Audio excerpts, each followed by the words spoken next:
Thank you, Mr. Speaker. It's a pleasure to rise to speak to government motion. Mr. Speaker, Albertans have spoken loud and clearly through the recent referendum, and they've given us a clear message that Alberta is not treated fairly and that equalization needs to change.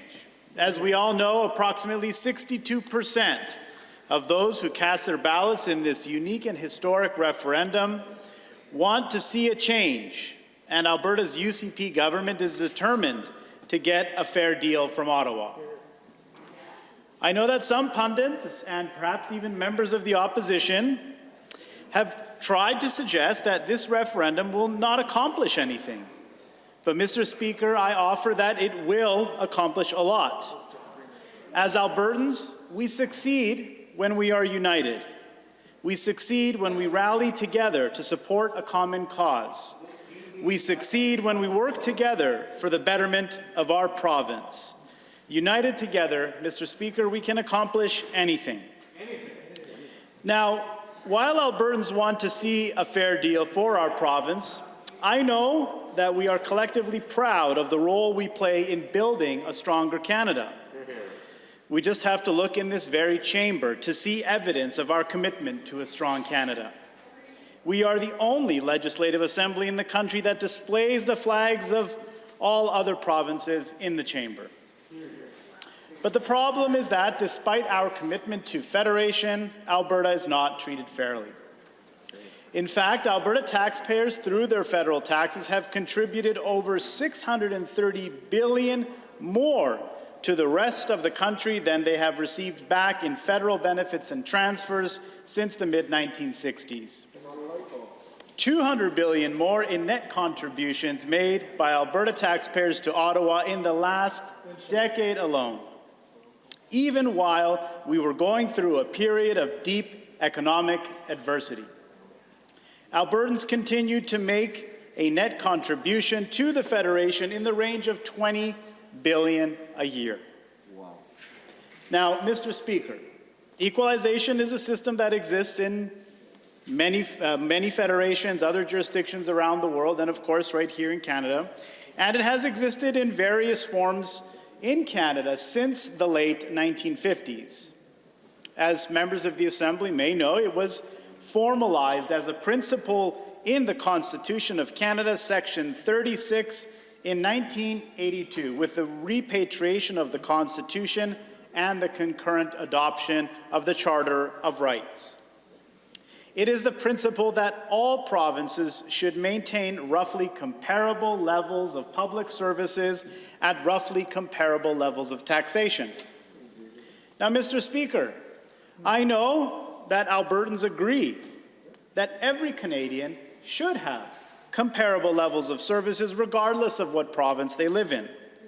This is a noble and worthwhile objective that is a source of pride for all Canadians. I don't think any of us want to see fellow Canadians in other parts of the country living in abject poverty while other parts of the country might be in periods of spectacular prosperity. I believe Albertans are proud to have been able to contribute to their fellow Canadians when times have been good here but bad elsewhere. But all we have asked for, and what we are saying with these referendum results, is that we must have a fair deal. If Ottawa and our fellow provinces want to benefit from the hard work of the people of Alberta and the abundant natural resources within our province, then they must allow us to develop these resources and grow our economy. Instead, what we have faced is an endless series of discriminatory pieces of legislation and policies that have impeded Alberta's economy and undermined our constitutional authority in our ability to control and manage our own natural resources. What's more troubling, Mr. Speaker, is that these anti-oil policies from Ottawa hurt hardworking Alberta families. Over the last few years, we have seen tens of billions of dollars of investment leave our province due in large part to the uncertain economic climate that the federal Liberals and the Alberta NDP during their time in government created. This meant tens of thousands of jobs left our province and our economy weakened. It meant, Mr. Speaker, that dreams were dashed, and too many Albertans moved from prosperity into despair. Now, the results of the equalization referendum demonstrate clearly the significant level of frustration Albertans are feeling about these federal policies and the unwillingness of other provinces to help us develop our resources. Some of these challenging policies include Bill C-48 that bans oil transportation on our west coast. In fact, Mr. Speaker, this is the first and only time in Canadian history that a federal government has effectively banned the export of a product.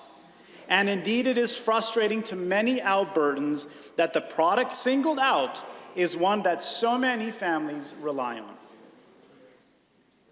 This was nothing but a direct frontal attack on Alberta's economic interests. Bill C-69 as well, the No More Pipelines law, is another example and is a clear violation of Alberta's exclusive constitutional authority under Section 92A of the Constitution, which ensures that our province has exclusive control over its natural resources, which, as I may remind the Assembly, was a critical win by Premier Peter Lougheed, who recognized that the autonomy to extract and develop our natural resources was critical to ensuring Alberta's future economic prosperity. This is now at risk due to unconstitutional intrusions by the Trudeau Liberals. Let's not forget as well, Mr. Speaker, they also threw more regulatory hurdles in front of the Energy East pipeline. In a few moments, sir. And those hurdles that they threw in front of the Energy East pipeline project were to kill it. And as well, let us not forget that they did nothing when Keystone XL was vetoed by US President Obama. So it's easy to understand why Albertans are so frustrated. They are essentially being told to stop, make a living, but to keep sending checks.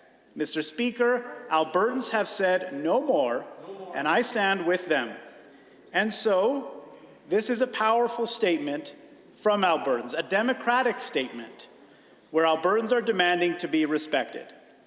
They're demanding that Alberta be respected, they're demanding the right to earn a living and feed their families, and above all else, Mr. Speaker, they're demanding a fair deal. And I'm happy to accept an interjection from the member. Well, thank you to my colleague from Calgary, Beau, for eloquently listing a number of the different ways in which the Trudeau Liberals have really thumbed their nose at Alberta and, as you put it, expect us to keep sending checks but not being able to earn a living for our families. Would you be able to comment on, after the referendum results were published and made clear to the federal government, yet still thumbing the nose at us with the appointing of the federal cabinet minister, Stephen Guilbeault, as the Minister of Environment, who is a radical environmentalist that has zero intent, from all I can tell, and I'm interested in hearing from someone else, in trying to find a reasonable, thoughtful solution. It seems as though it's a part of the exact same pattern of behavior. It is, and it's quite unfortunate. You know, as my colleague has mentioned, even after this important and historic referendum occurred in the province with a clear message being sent, we see the response from the Trudeau Liberals. And I believe even before the appointment of the individual he mentioned as minister, the Prime Minister Trudeau was asked about the referendum, I recall, in a press conference where he very openly dismissed it as nothing of importance. And Mr. Speaker, this is incredibly worrisome. I recall in 2019, during the course of the election, and I know many of my colleagues probably experienced the same, and the thousands hundreds and thousands of doors that we knocked on during the course of that campaign, be it in Red Deer or in Grande Prairie or in Calgary, what we heard and what I heard time and time again from our neighbors, from families in Alberta, was that they were tired of being treated like a doormat. And the members opposite laugh and chuckle. But that was what we heard loud and clear, Mr. Speaker. And that is why we campaigned on advancing a fair deal for Alberta. And I know I stand united with all of my colleagues on this side of the aisle in getting a fair deal for our province. Because enough is enough, and I'm happy to accept another interjection. Thank you. Appreciate that. I noticed that the members across the aisle, unfortunately, were chuckling. I know that Justin Trudeau has been described in the media as the first NDP Prime Minister. I'd be interested in your comments. Why do you think that the NDP doesn't seem to care about this at all, getting a fair deal for Albertans? Why do they just sit here and do nothing? Do you have any ideas or thoughts on that? It is a very insightful question. I struggle, to be honest.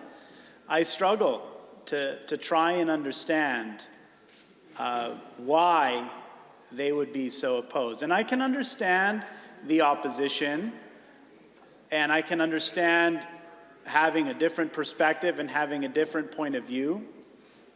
But post-referendum, in an environment now where, again, through a clear democratic process with a clear question on a clear topic, Albertans have expressed their opinion overwhelmingly, 62%, again, of those who participated and voted.